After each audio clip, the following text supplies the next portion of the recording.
7 o'clock, so I'm going to call this meeting to order.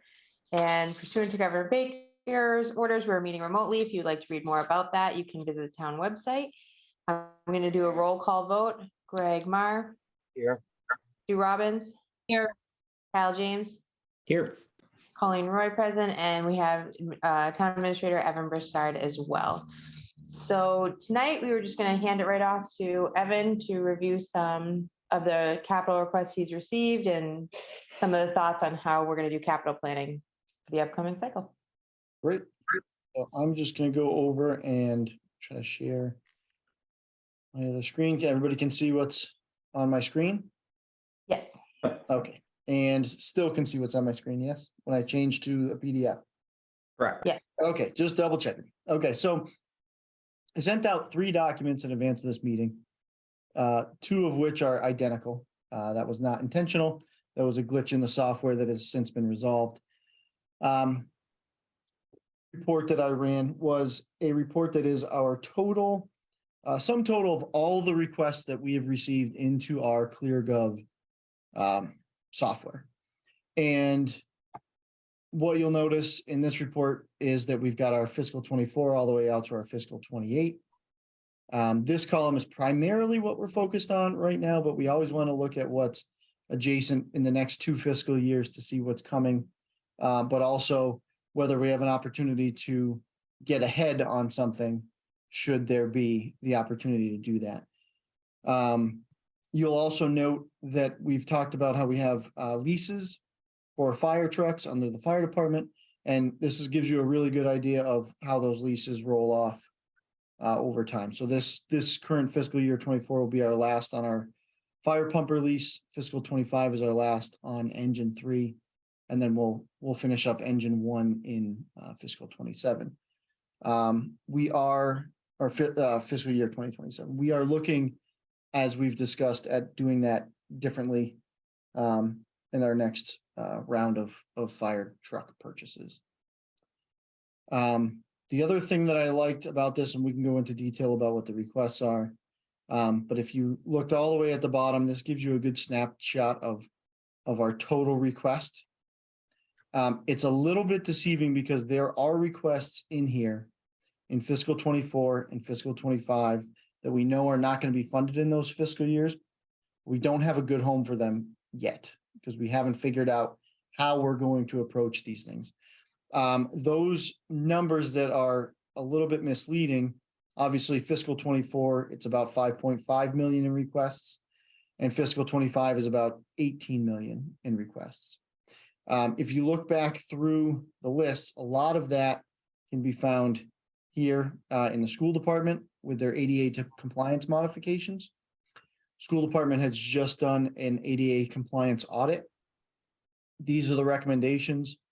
In meeting with Jay and Anita, we know that we're not funding them all in fiscal 24, and we're figuring out the best way to show a representation of these are the projects that we have, and we're gonna complete them over time. So that's a little misleading, and I don't want anybody to panic when they see that that's a huge number. You'll also see that with the energy efficiency modifications that are starting to show up in fiscal 25, and that's really what drives our $18 million number at the bottom of that fiscal year, along with replacement of Tower 1, which we haven't really settled on whether that's going to happen and in this fiscal cycle or if that's going to be somewhere out in the 27 to 28. We also have the placeholder $5 million for George Hill Road, just to keep that project on our radar. That doesn't mean that this is exactly where that gets funded or how it gets funded, but we need to account for that somewhere. Then the second is what I had sent out is the funded capital plan, and I had put this as a footnote or a note in my email to give all of you this information.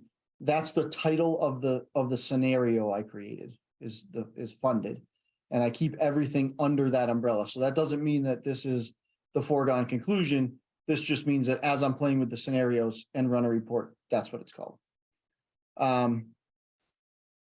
So what I did here was, everything in this that has to do with the public schools is what Jay and Anita had told me was their priority. And so that gives us around $1 million in capital. And that's really what I was shooting for on our first pass, was to get the schools to about $1 million in spending. Just with the amount of backlog of things we have, and the ADA compliance modifications that are needed. That was just kind of our first glimpse at what we wanted to do. The rest of the plan is primarily just what my vision is for capital, and I'll walk you through that quickly if that's all right. So we need to replace a mower for the cemetery department. That has been on the capital plan and inching its way down, and fiscal 24 is the year that we had decided to fund it. This Hennessy Culvert Bridge is a new item, and we've reluctantly put it on here. And I say reluctantly because if you're familiar with the Hennessy property, which is at 46 Adams Road, we took down the milking parlor and put up that nice fence, and you can enter the recreational area right there. There is a culvert there that has washed out, and that culvert goes back to who knows when. It's an old metal culvert. I'm assuming installed by the farmer, way back. And so we've been exploring ways to restore that transition. It turns out that is a FEMA floodway, as denoted in the FEMA mapping.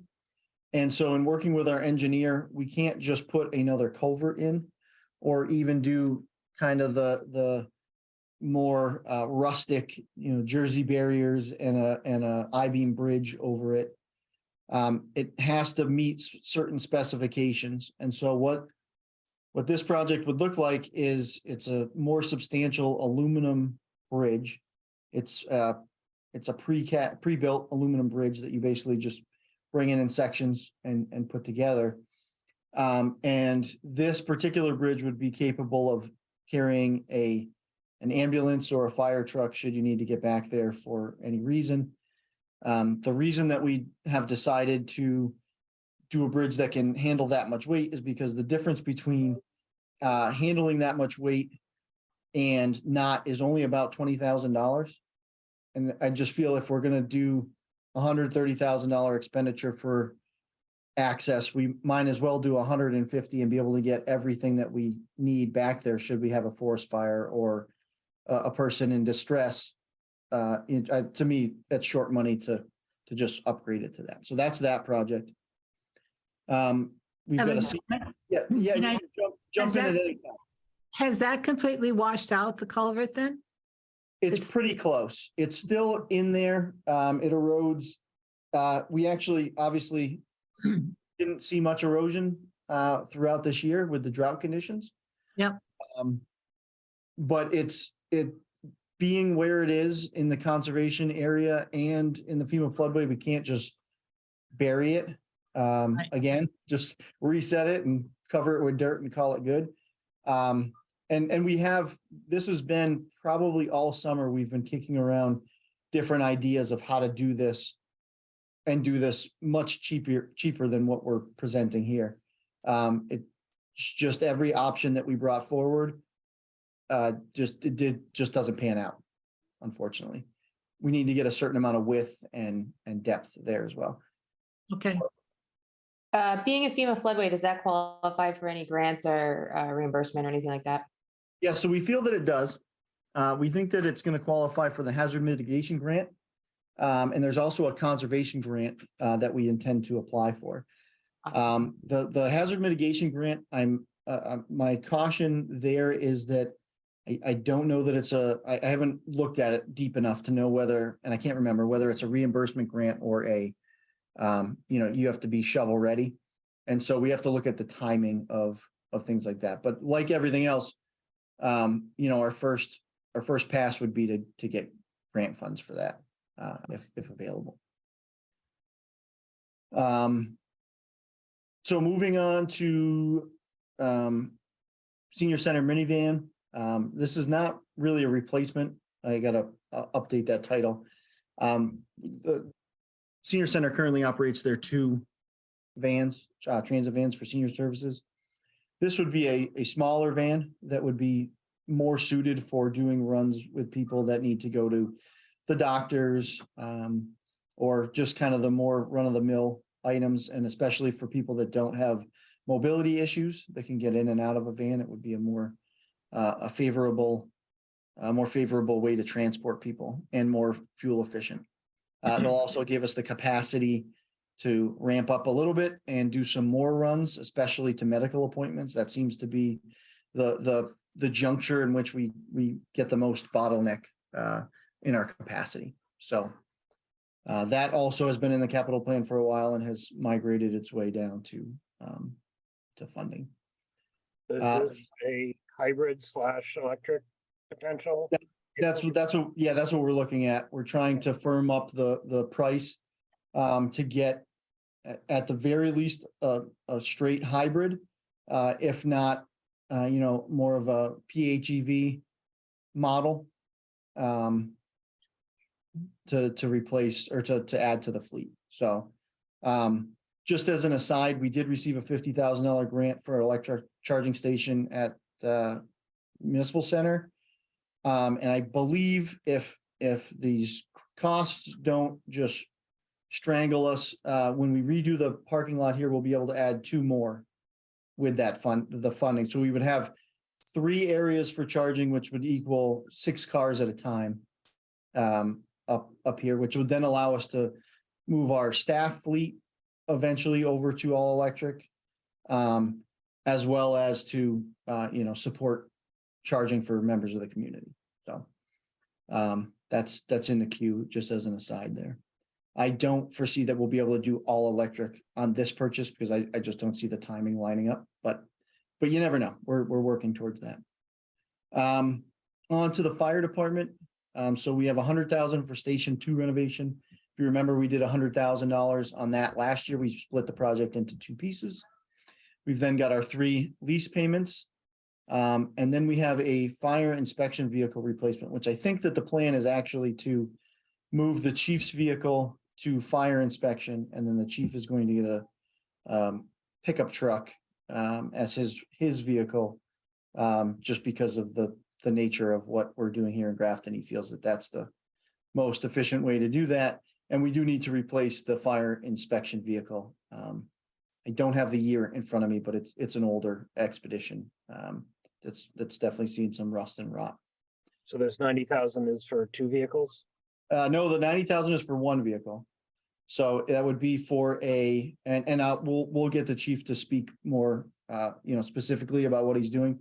But as I understand it, it's a pickup truck. I'm assuming it's a crew cab with like a cap on it, and then you outfit the back of it with all your command module that comes out of it and all the rest of it. So this is for the chief's vehicle, and Yep, the other one is the current one will be passed down to the fire inspector. correct. Yes. Yep. Which I think we probably need to upgrade that title too. These are the department heads, how they entered them. I Yep. haven't altered any of their titles yet. As you can see by dual being what it is. But anyways, highway department, the duel, drum material. Sword fight.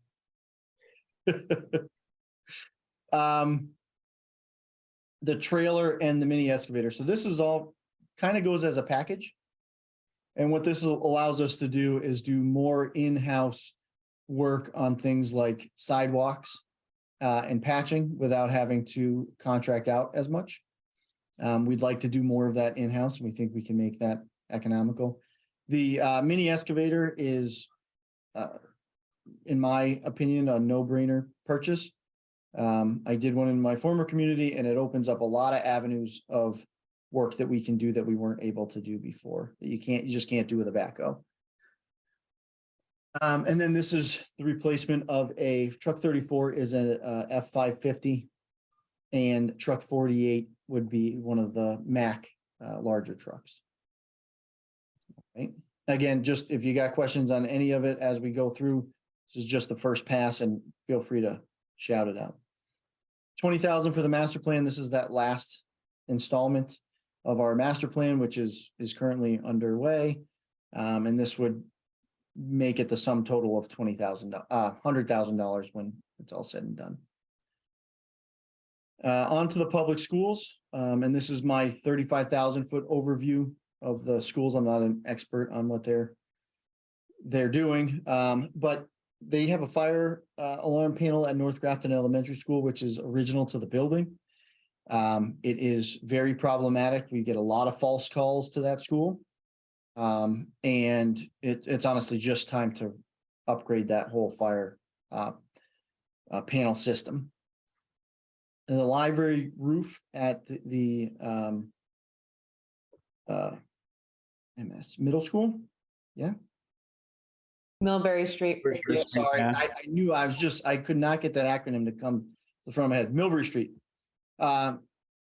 That's just just exactly what it says. The library roof leaks in Millbury Street, and we need to replace it. Interior upgrades for cameras at GVMS as well as at GHS. That's something that we've been discussing for a while. That's been matriculating its way down.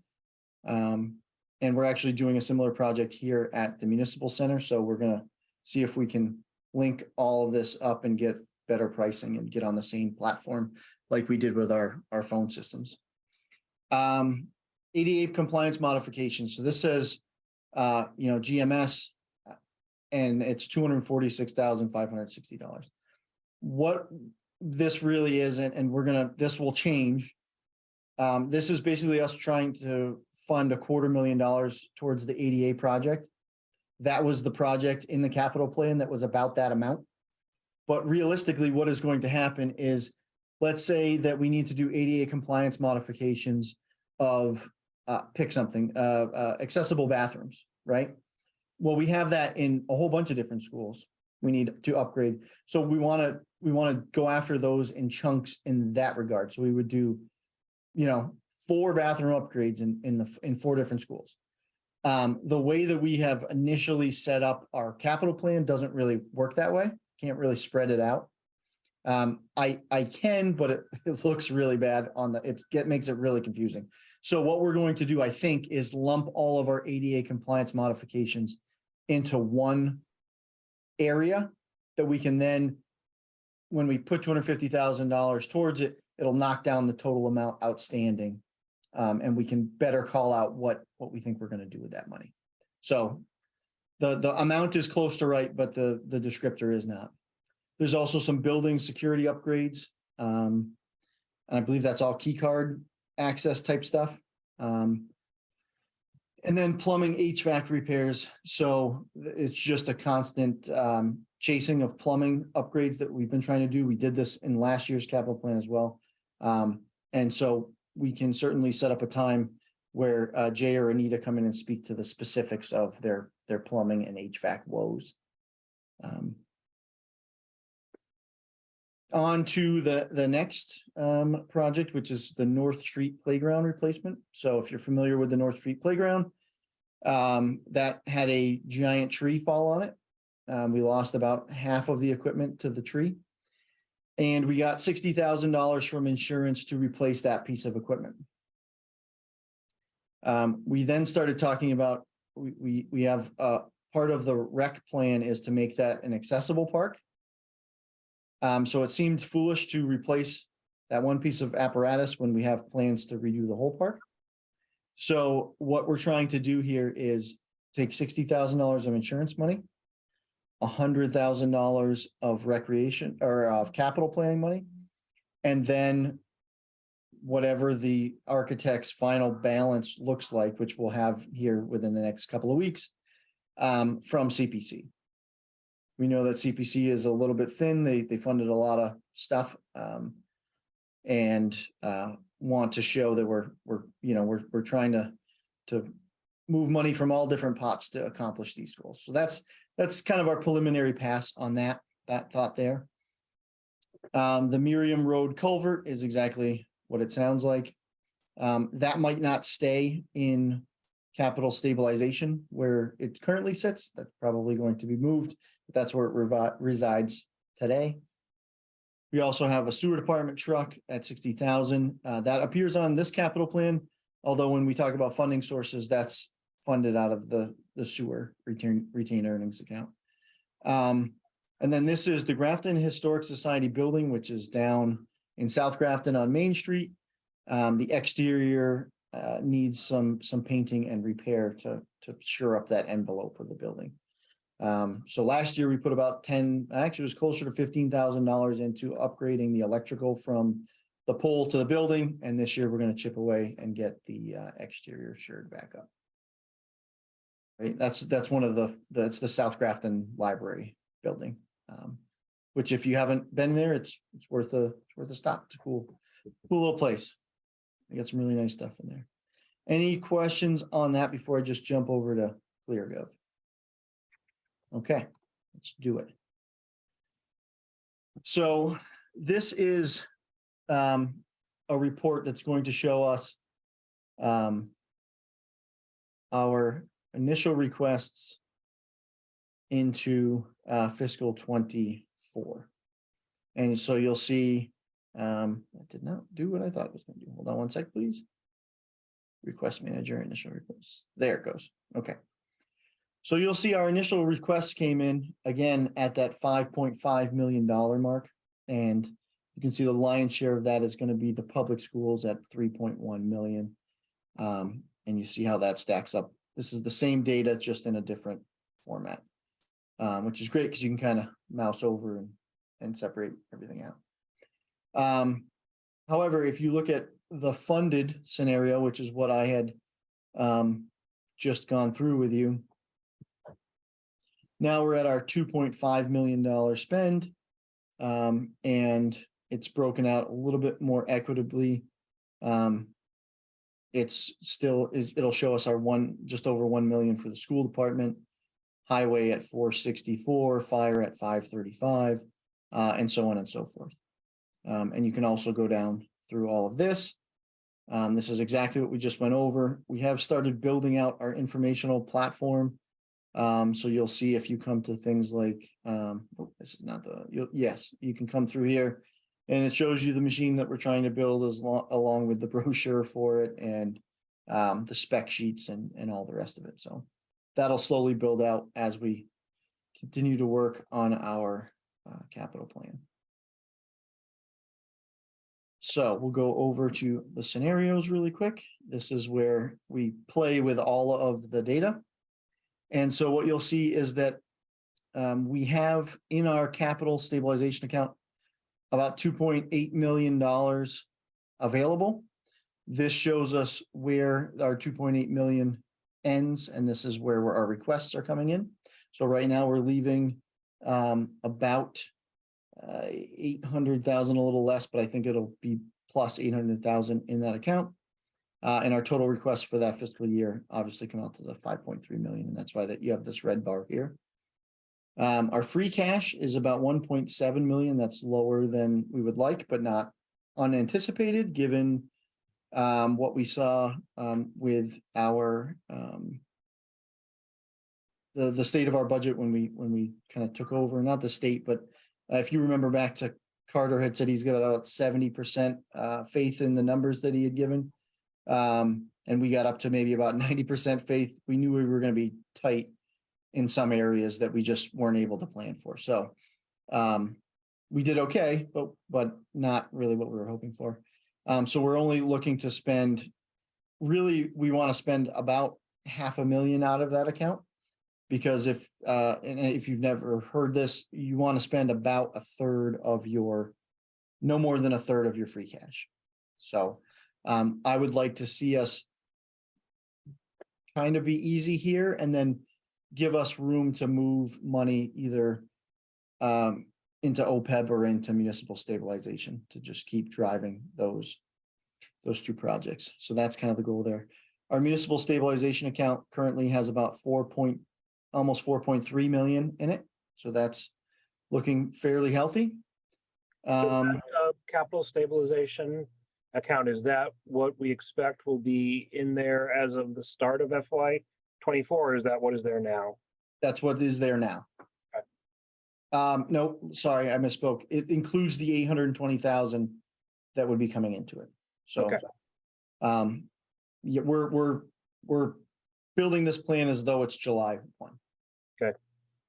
So, and then we have just a,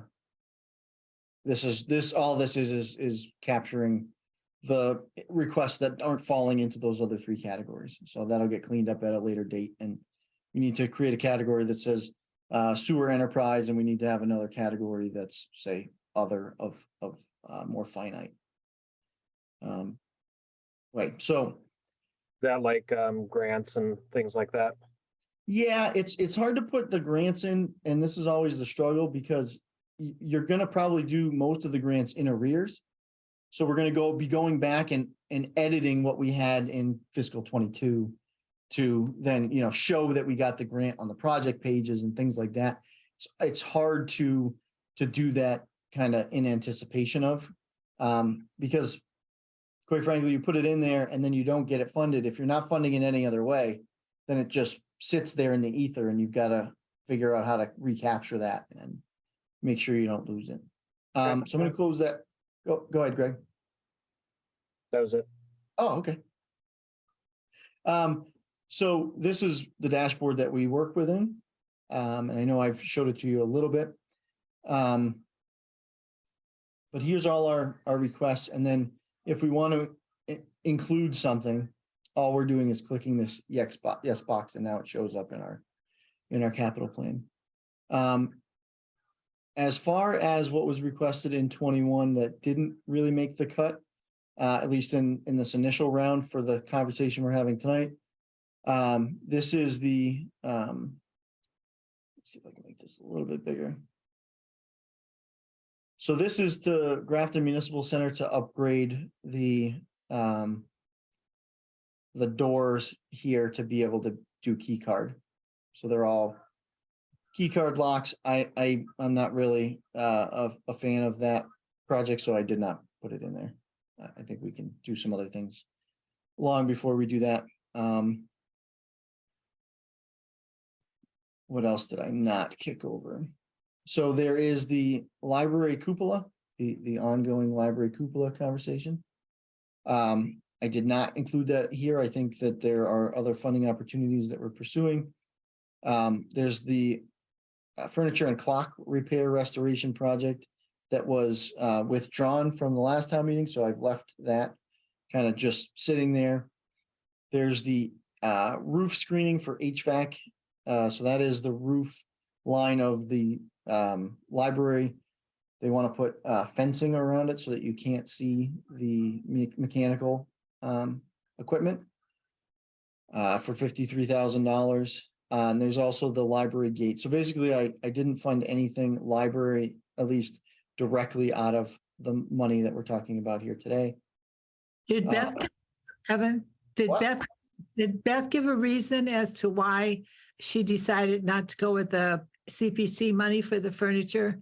I don't have that information for you currently. It is not, so I just haven't asked her yet. I've been dealing with other things trying to get Yep, that wrapped up. But yeah, it's a question that I have as well. Go ahead, Colleen. So the self-check in the teen room, there's what's that icon mean? It's because I've played around with different things in the background and the numbers don't add up. So it's telling me that the funding source does not match the capital cost. So Okay. see how it says capital cost is 24,000, but the funding is 41,000. There's a 16,000 discrepancy. Mhm. I have to go into the background and make the numbers jive. And then Gotcha. that'll go away. If Okay. you saw this last week, there was tons of those as I continually go around and play with different numbers. The other thing that I want to point out is that we are using, we've just started playing with it. It's really not of great value currently, but we've started playing with this feature, which is called the scorecard. And so department heads have the opportunity to rate their request in 4 categories. Right now, it's health impact, environmental impact, operational impact, and legal impact. And so that is designed to show us as we try to navigate requests that we can't necessarily fund. We're not gonna be able to fund everything. So this is designed to give us a weight. And so the higher the number, the more weight we should be giving it. So if there's 2 competing items, the one with the most weight should, in theory, play out. It only has those 4 categories. Again, we're just kind of piloting it this year. It does have some value, but we haven't really done any training as far as trying to remove the subjectivity out of what's the difference between a 1 and a 4. I don't think that the average department head has a good handle on whether or not what's the legal impact of that. Some people would take the same thing and say, oh, it's a 3, and somebody would say it's a 1. But it is great to see them using the tool and playing around with the software and, advocating for some of this stuff. So like if you look at highway, Kevin has everything is as high as it gets. So, and that's great. That's their advocacy tool. But if they're all 34s and 32s, then that tool has no value. So we gotta play with that a little more. Lastly, I wanted to show you, we'll go back to our dashboard here. So we're in our fiscal 24 funded, and we're in our, that's where I already want to be. Sorry, I'm confused there. We're going to look at our funding source. So currently you can see that, and it's probably best to see it here. Capital stabilization, we're currently around $2.13 million. Free cash is 344, and other is 60, which is that sewer enterprise fund. Now keep in mind, like this is our preliminary discussion, so none of this is set in stone, and we can certainly shift amounts around and move projects in and out. But that's about as far as I've gotten so far. So free cash was certified at 1.77, and we're going to use 344. Is that, am I seeing that right? Yes. So remember, we were only want to access a third of that, Right. which is a little over $500,000. Right? It's like 570 or somewhere around there. The reason why it's saying free cash is 344 right now is because I did not play with any of the request fund sources. Okay. So when I am putting something in, I am thinking very much about what the funding source is. Department heads may not be doing that same level of thinking about what the funding source is. The other thing that I want to keep in mind is that because this says 344, we could take 150,000 that's not going to show up in our capital plan, but send that to OPEB or to municipal stabilization. And so that's the appropriate place to take that from, as opposed to capital stabilization, in my opinion. So while it says we're only spending 344, we're likely going to move that full 570. It's just a matter of how much do we spend on capital and how much do we have left to move to OPEB or municipal stabilization, or something else, I guess, if we had other thoughts, but those would be my immediate thoughts. Okay.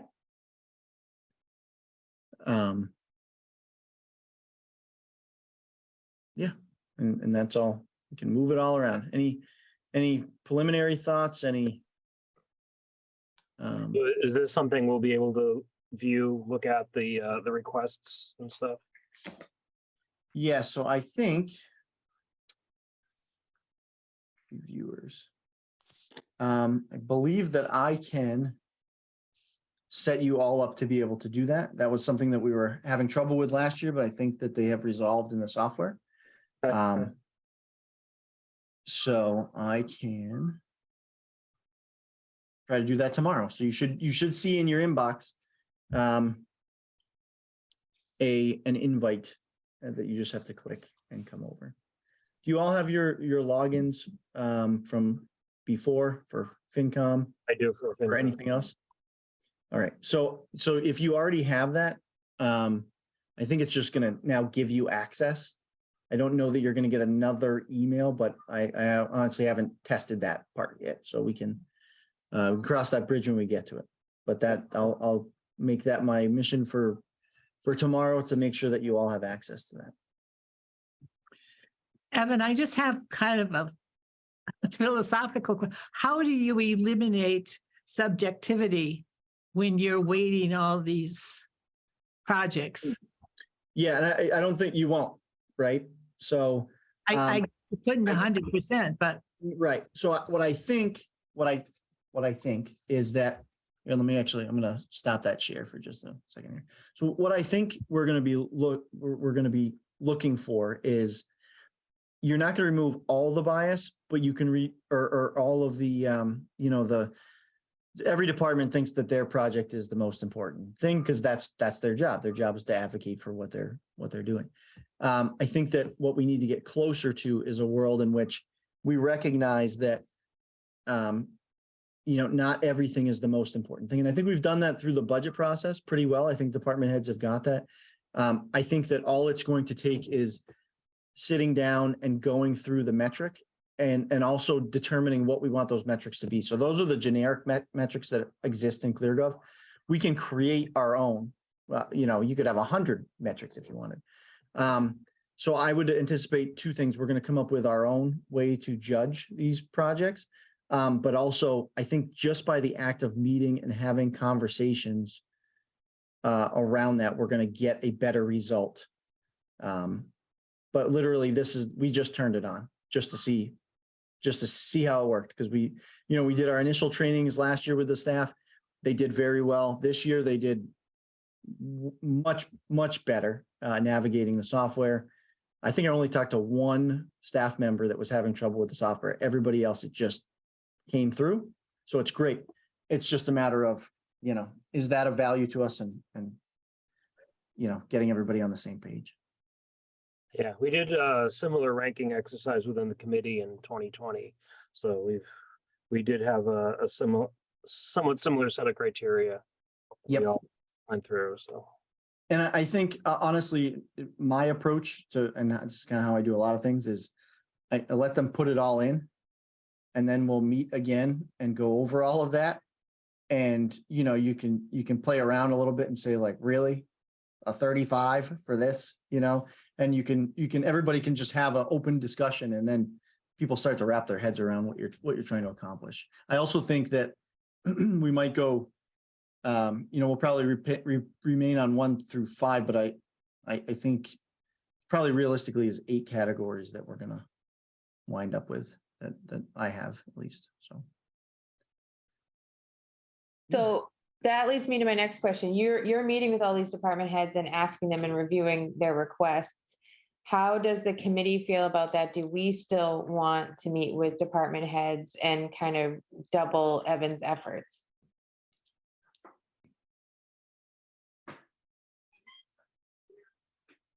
Anybody? well, that's a good question, but I hate to, I trust Evan's evaluation of all the departments, and I hate to see us doing double duty if we don't have to. So if we have specific questions that Evan didn't ask, or we want a better clarification on, I think then we can ask the department heads. But I think to have them all come in and go over all the things like we did last year, I don't know how valuable that is for us. Yeah, So I think I trust Evan's judgment. I would agree with Sue. I think what I'm trying to figure out is how we can be additive versus duplicative to the efforts Evan has already done. And, if it is it going through and double checking the rankings, or is it going through and like ranking things on our own, or, I guess how can we be additive to what's already been done, but also not be, I know that we don't want to become just like a rubber stamp and just say, oh yeah, go ahead and pass it through. I guess, like, how can we still do what is the committee's tasked to do with?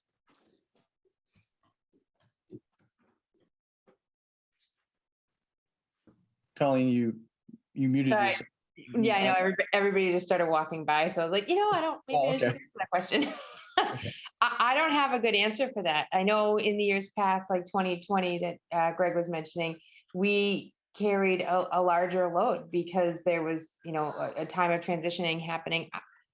And now we've onboarded that ClearGov software that is just phenomenal at, doing what this committee was designed to do. So how do we work with what's now in place? I don't know if I fully see it either.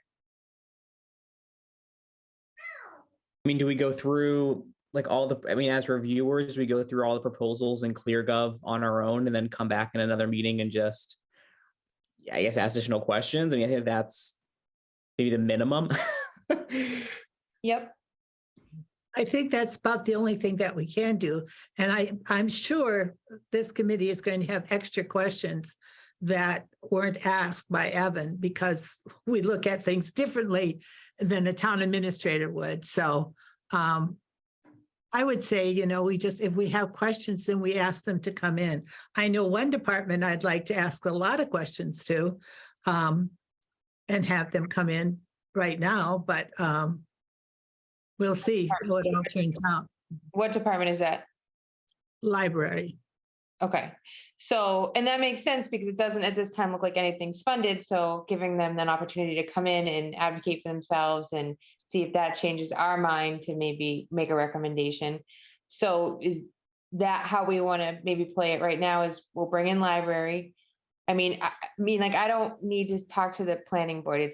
It's payment 3 on their master plan and a senior center van. That makes sense to me. And I think we're all pretty much in agreement on most of these things. So we just invite, go ahead, Evan. No, I was just gonna say, I would also suggest, and I don't want to add to the school department's list of things they're doing, but I'm this level of knowledge. So if there are any questions or anything finite, I would think I would feel most comfortable with saying, let's ask someone from the school department to come in and speak to those specific things. I agree. I'd like to hear from the school department and ask some more questions. Okay. So I think that's 2 departments with quite a few requests, and that sounds like a solid meeting right there that we can put together. So I'll reach out to both of those department heads and try to schedule a meeting with them, and then I'll let you guys know what dates work for them, and we'll do that going forward. Okay. So we'll start there. Okay. Anything else that you would like to see the committee do that would be helpful to support you? No, so I'm gonna meet with the only department that I've actually met with so far is the school department. And really the intent there was, I'm very conscious of us not running into any us-them dichotomy. So I wanted to meet with the school department and talk about what their priorities are and what their expectations are and whether or not we think we can meet those expectations. And so as per usual, great meeting, everybody, very level-headed and gets along, and it's very nice. I enjoy it very much. So that the list that I've given or shown you tonight is exactly what they asked for. So it's just a matter of those details. So I think, you know what, Colleen, what did you ask me? What we can do for How you. else Oh, what we else? can support you? I was in full politician mode. Yeah. Lost track of that right off the bat. I think exactly what you're doing. I really appreciate having a group to bring some of our ideas forward to, have somebody else to bounce it off of, another group to look at and say, that $150,000 culvert replacement that is just giving us all kinds of heartburn on this side of the table, having another group that says, yeah, but what else are you going to do? Not saying that's what you're going to say, but those type of conversations I think is very helpful. And so I will continue. This is where I was going. I got it. I'm back on the thread now. I'm going to continue to meet with the other department heads that I haven't met with yet about what I think we're going to fund and not fund and get more data into the software so that we have, the F-550 we're replacing. What does the one we have look like? How many miles are on it? some of that data is already there. I think they've done a really good first pass. I don't want to take anything away from them. But I think we can bolster that. And so we're going to keep doing those things in the background. And so I would just, I think bringing the library in makes sense, asking the schools to come in makes sense. And then maybe I can go over at the next meeting, any refinements that we've made in the background. And then take feedback from you folks that you got from those two departments. If that, I really think that's reasonable to me anyways. I think another thing I want to just point out and why this feels so different is in addition to ClearGov is that the town administrator is playing a really heavy role in this committee now, where in years previous that didn't happen. We were handed a list and that really made the department head interviews a requirement because we didn't understand and we didn't have the level of explanation that we are getting now. So I think that's something to highlight and point out as well. All right. So does anybody have any questions about the information we've reviewed tonight? I just get the two PDFs that were reviewed, sent through. I thought it was sent through. I might have been on the chain. So Yeah, they just came through today, so. okay, should have them. great, thank you. Okay, Kyle, do I have your email? I'll go offline, but do I have Yeah. that right? Okay, I have So it's just funny because I got when you emailed me one off me, I got it fine, but I'm not on like any of the calendar invites, and I feel like I'm on like every third email. So Oh, not geez. sure All what's right. happening. Well, maybe I'll just make a point to keep sending you separate stuff so that I know you're getting Yeah, it. I can also give you like another email to add in case it's just like Gmail being weird that's tied to an Outlook account that maybe they would have more luck. I don't know. I I know Gmail sometimes gets weird with sending through invites and things. So Okay, but tell me that offline so it's not part of the public record. I got you. Evan, one thing I noticed that wasn't on this funded capital that we were just talking about is anything from Mr. Berger. I mean, at the Capital Summit, he seemed to have one thing after another Hmm. that he wanted to do. At least that was my impression. Yeah, Mm.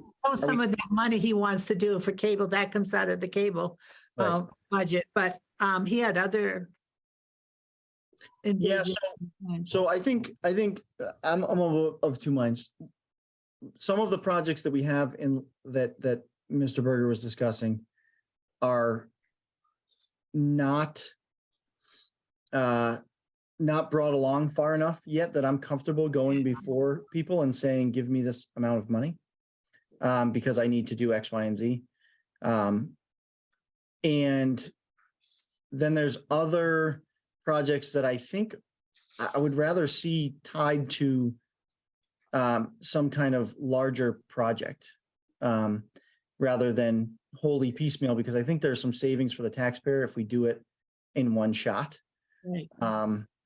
And so that's pretty much why I'm there. And when the next time we talk, maybe one of those is in and I've moved something else, or as this evolves, that's what's going to happen. And that's to Colleen's question, one of the reasons I like having this group is because then I can come back and say, well, I got more information on this. Let me tell you what it is and why we're going to do it this way. Or I've decided we're going to push that a year because we're not ready. And I'm only going to bring things before town meeting that I feel are ready to be brought. Fair enough. I guess are we? Oh, go ahead. Sorry, Sue. No, go Nope. ahead. I was done. Are we still expecting any more proposals to come in, or is it like a cutoff, if you will, of when everything is or has been due? Yeah, so I've actually extended the deadline 3 times, and it is now officially closed. Okay. So I've done this long enough to know that there's always something that somebody comes up with or some emergency. Right now, I have nothing on that horizon. I think everything that we are going to talk about is already in that plan. The last minute stuff was that Hennessy culvert, because we just got that design in a week and a half ago. So I don't have anything on the radar. So let's hope not. Let's hope not. One thing that I noticed at the Capitol Summit, which I was thankful that you invited us in, was that some of them still don't know how to set their 5-year projections. Mhm. Do they set goals for their department and then see what they need for their goals? Some do and some do not. And so that's an ongoing Okay.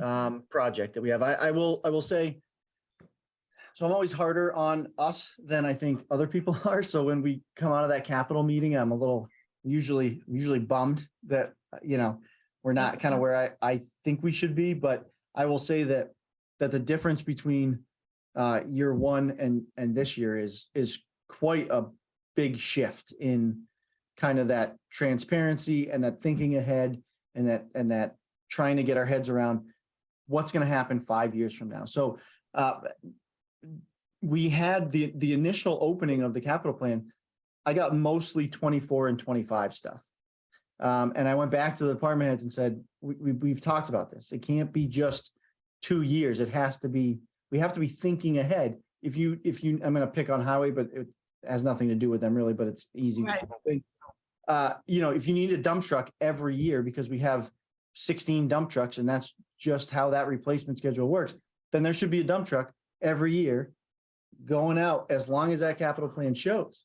And so that really elicited more of a, well, I don't know what it's going to cost 5 years from now. Well, nobody does, but you put it in there at 300,000, what it costs today. And then we adjust it when we're at that final year, but at least we know it's coming. And a lot of them, to their credit, they latch right onto that. And this capital plan we have now is way better than what we were showing you last year. It still needs some tweaking. And the last thing I'll say on that is it shows up really lopsided, like I showed you, and we got 5 million this year, 18 million last year. What I was most proud of in this process is that those numbers were recognized by the people entering them as being complicated things to handle and discuss. And so they called me and said, I'm going to put all this in fiscal 24, or I'm going to put all this in fiscal 25. I know that's not going to happen. I don't want you to panic, but just know, like, we have to probably figure out how we're going to do this, which is perfectly fair. And I think that it's great that people are recognizing that we need to think that way. So I have a question about the sprinkler design. We talked about that last year. I thought we had funded that last I year. was just going to ask the same thing. Okay. Yeah. So that's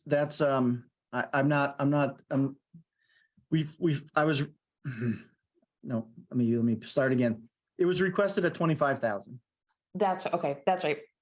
The quote came in at 90. I don't know that I'm on the fence of what I think should happen next. And so I would anticipate that at the next town meeting, I'll ask town meeting to rescind that vote for that money. And then we will regroup on how that looks. That's a lesson I would say I learned from coming here and jumping into the capital plan that Grafton currently has, is that I don't know that we've done a great job of getting realistic pricing. We haven't done the footwork to get the first quote that's going to be the high water mark, if you will. And so that's something we really need to tighten up on. So I'm hesitant to bring things again that I don't know that that's going to be the final price. I feel like I did that once already and it didn't work out. So I'm gonna learn from that and bolster our process. And to again, most of the department heads, if not all of them, have a great understanding of what it's going to take. That could be an outlier because of supply chain and all the rest of the stuff we're dealing with all the time. I don't know the specifics of that particular, why that cost was driven up so high, but we are very much refining the data that goes in. So that's why you see that twice, and that's why I didn't fund the second half. The other one I noticed was the town clerk office counter. Was that not in any of the ones that we'd already looked at in the past as far as doing all of the municipal center counters, or? So it is on our list. It's just, we've applied for an ADA accessibility grant of $250,000 to do all of the counters. Okay, We also consistently get an earmark out of the legislature for around $50,000. So I'm currently doing the assessor's window down the end of the hall. And I focused on that one because we have a lot of elderly folks that come to that window. And I thought that there's probably that's where I want to get my most accessible bang for our buck. And then we would migrate to that. So I'd like to fund that either through an earmark or through accessibility grant, should we be awarded it. okay. I was wondering, because I was thinking that we had them all listed under municipal center before, and they weren't there, so I was thinking we had funded them all, but then it was under town clerk, so I wasn't. Yeah, no, I still would like to do the clerk, the Board of Health, my office. I mean, not right here, but Yep. over there a little bit. And then rec, if they stay here and if they wind up in that Nelson Park thing, then obviously we didn't have to do that. Water department and that might be it. But I'd like to get us full counter access. I think that helps if we ever go into another pandemic, but it also gives us much better accessibility for folks that need support. Yeah, 'cause I know that the town clerk is the most visible one when you walk Yep. in the door. It's like, It's also, I will tell you, I don't think it's $40,000. I think it's probably $80,000. okay, If you look at the design of that being right where it is in the foyer, it's not like any of the other windows that we've done where we're punching a hole in block and putting a window in. That is going to require us to actually remove all of that and build something, build a structure there. But also the clerk is going to need to retain access for people that need to do marriage intentions and things where they need to come in and sit. So we need to make sure that we're making all of that accessible. And currently, if we put a window in there, the other door where you would bring somebody in that needs to come into the office is not an accessible doorway.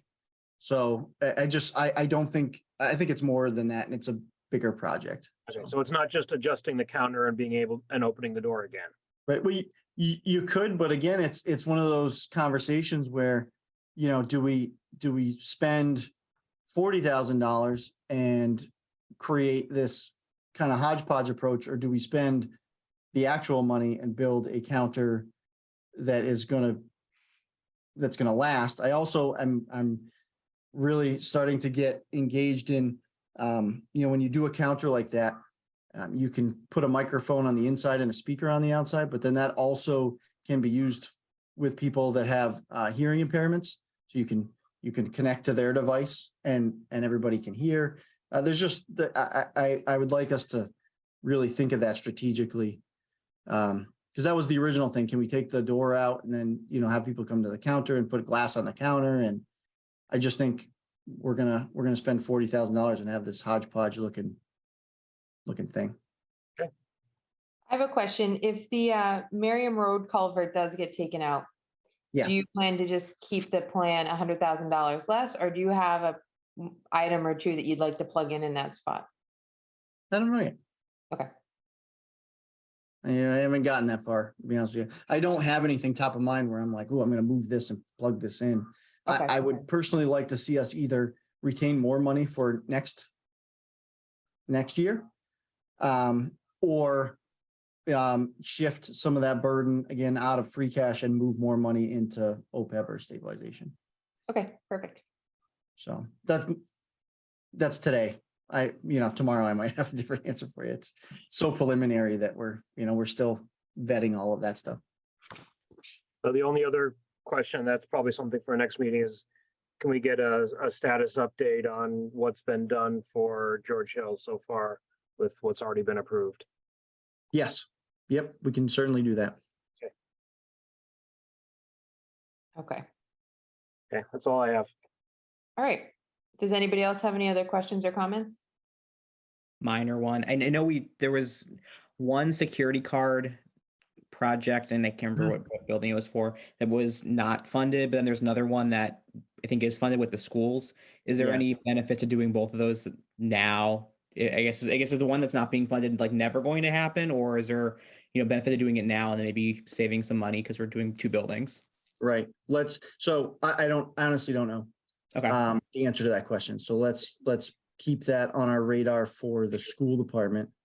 I just don't know enough of the ins and outs of whether or not the building controls are the same and can be made similar, so it makes sense to do them at the same time or not.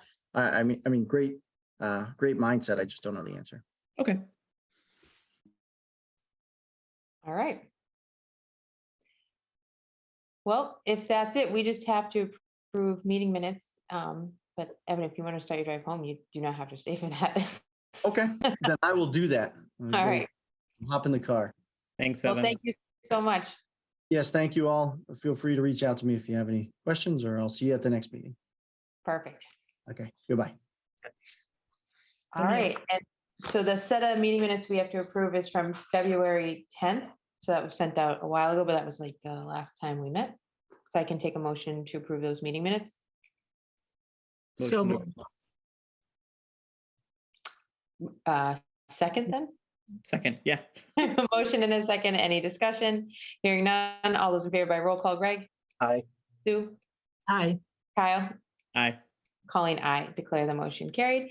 And I have discussed upcoming meeting dates. I'm going to reach out to the library and the school first, see what works for them, and then I'll let you guys know that this is the date that they have settled on, and we'll go from there. We'll probably just keep it on Zoom. That way, if anybody does get ill but still wants to join, it's going to work out great. Okay? Awesome. All right. Well, everybody have a good night, and I'll take a motion to adjourn. So moved. Second. All right. Motion made and seconded by roll call, Greg, Aye. Sue, Aye. Kyle, Aye. Colleen, I. Have a great night, everybody.